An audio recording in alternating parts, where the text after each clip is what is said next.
2026 সালের সেরা হিন্দি ছবি কোনটি?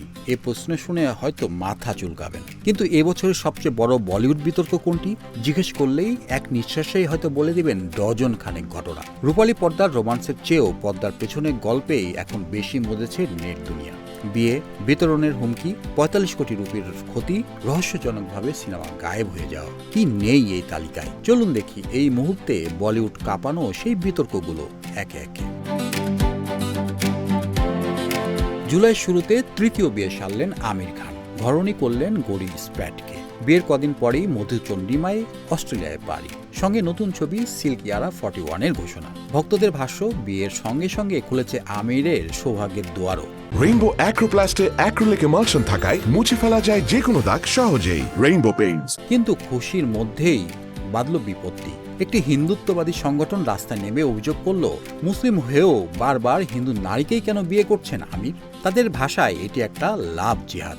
এমনকি দেশ থেকে বিতাড়নেরও হুমকি দেওয়া হলো। পরিস্থিতি এমনই বেগতিক হয় যে শেষমেশ মুখ খুলতে বাধ্য হন আমির। শান্ত কিন্তু যৌক্তিক ভঙ্গিতে জানালেন, গৌরী আসলে হিন্দু নন, তিনি একজন খ্রিস্টান। এদিকে ডন 3 রণবীর সিংয়ের প্রস্থান তোলপাড় তুলল বলিউডে। ফারহান আখতারের বহুল প্রতীক্ষিত এই ছবির প্রযোজক এক্সেল এন্টারটেইনমেন্টের দাবি ক্ষতি প্রায় 45 কোটি রুপি। ফেডারেশন জারি করে অসহযোগিতার নোটিশ, গড়ায় আদালত পর্যন্ত।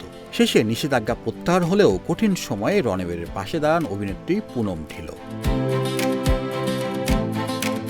অন্যদিকে মানবাধিকার কর্মী যশওয়ান্ত সিং খালটার জীবনী নিয়ে দিলজিৎ দোসাঞ্জের সতলুজ সেন্সরে কাছে শুয়ে জি5-এ মুক্তি পেল বটে, কিন্তু 2 দিনেই রহস্যজনকভাবে সরিয়ে ফেলা হয়েছে। সরকারি আপত্তির গুঞ্জনে ফুঁসছে পাঞ্জাবের রাজনীতি, সাধারণ দর্শক। প্রশ্ন একটাই, এত তাড়াতাড়ি কেন ছবিটি সরিয়ে নেওয়া হলো? অস্কারজয়ী AR রহমান বলে বসলেন এদিকে চাঞ্চল্যকর কথা। গত 8 বছর বলিউডে কাজ না পাওয়ার পেছনে হয়তো আছে সাম্প্রদায়িক বৈষম্য, যদিও কেউ সরাসরি তাকে সেটি বলেনি। এই একটি মন্তব্যেই ঝড় ওঠে গোটা ইন্ডাস্ট্রি এবং সোশ্যাল মিডিয়ায়। কেউ বলেন এটা স্বজন পোষণের সত্যি প্রকাশ, কেউ আবার বলেন সম্পূর্ণ ভিত্তিহীন অভিযোগ। আর সন্দীপ রেড্ডি ভাঙ্গার নতুন প্রজেক্ট স্পিড থেকে হঠাৎ সরে দাঁড়ালেন দীপিকা পাড়ুকোন। কারণ দিনে মাত্র 8 ঘন্টার কাজে শিফটের সত্ত্ব, যা মানতে রাজি ছিলেন না নির্মাতা। এই একটি ঘটনা জন্ম দেয় বলিউডে কাজের সময় স্বাস্থ্য ন্যায্য চুক্তি নিয়ে সম্পূর্ণ একটি বিতর্কের, যা কয়েক মাস অবধি গড়িয়েছে। বলা যায় 2026 সালের বলিউড শুধু রূপালী পর্দার প্রেম কাহিনীতে আটকে নেই। ব্যক্তিগত স্বাধীনতা, কর্মপরিসরের সংস্কার ও সেন্সরশিপের মতো গুরুত্বপূর্ণ প্রশ্ন এখন কেন্দ্রে।